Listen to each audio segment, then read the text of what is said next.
जय जैन पंडित जी। दूसरा क्वेश्चन है, अपनी शक्ति के अनुसार विषय भोगों का त्याग करने को कहा गया है, ऐसा क्यों कहा गया है?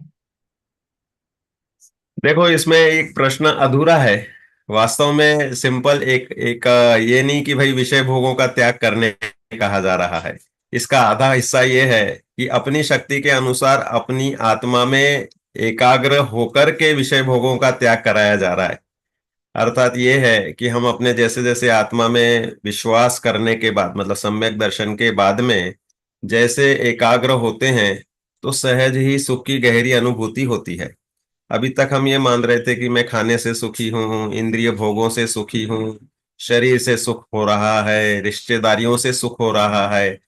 तो ये सब हम देह और देह के संबंधियों से, इंद्रियों से, इनसे सुख होने की बुद्धि मान रहे थे। अब वो झूठी निकली। झूठी निकली तो हम क्या कहेंगे आपसे कि भाई अरे इनमें ज्यादा उलझो मत, ये सब फालतू है, इसमें कोई इंटरेस्ट लेने में मतलब नहीं है।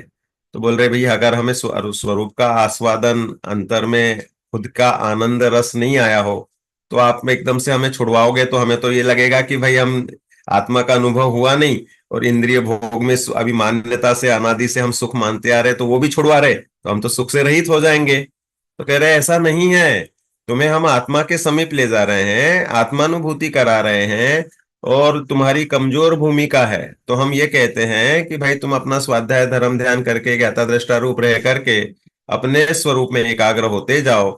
तो ये विषयों का रस अपने आप तुम्हें अच्छा लगेगा ही नहीं।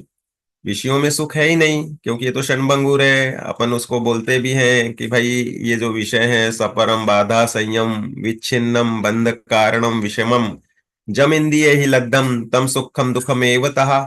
इंद्रियों का सुख ऐसा सुख है कि जो हम भ्रम जनित मानते हैं, जिसको बहुत ज्यादा खुजली हो रही हो और वो खुजाता है तो बोलता है हाँ हाँ कितना सुख मिल रहा है मुझे। लेकिन जिसको खुजली है ही नहीं, वो वास्तविक महासुखी है। उसी तरह से ये विषयों की खाज जिसको है ही नहीं, जिसको समझ लो कोई विशेष रूप से वासना नहीं है, रसनेन्द्रिय का कोई स्वाद का लोलुपता नहीं है, तो वो अपने सेटिस्फैक्शन, सेल्फ सेटिस्फैक्शन से सुखी है, ना कि दुखी है। तो मुनिराज तो पूर्ण विषय भोगों के त्यागी होते हैं, और ग्रस्तों को कहा जाता है कि तुम अपने आत्म स्वरूप के समीप आओ, तो तुम्हें यह आनंद रस विशेष मिलता जाएगा, सुख मिलता जाएगा। इसलिए बोलते हैं कि भाई और विषयों में अनादि से अटकते आया है, तो कहते भाई इनका रस ढीला करो, इसलिए तुम इसको समेटो, इनमें ज्यादा मत उलझो। किसमें उलझो फिर? उलझना क्या, सुलझना है। ये तो अपने स्वरूप में एकाग्र होगे तो नियम से सुख का संवेदन बढ़ेगा। इसलिए यह प्रेरणा दी जाती है कि आप विषयों का रस छोड़ करके आत्म रस को प्रकट करो और महासुखी, सच्चे सुखी बनो, परमानेंट सुखी बनो। इसलिए यह प्रेरणा दी जाती है।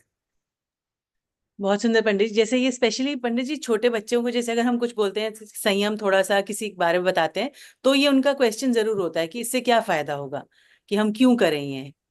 कोई छोटा सही, बच्चा अगर। बिल्कुल।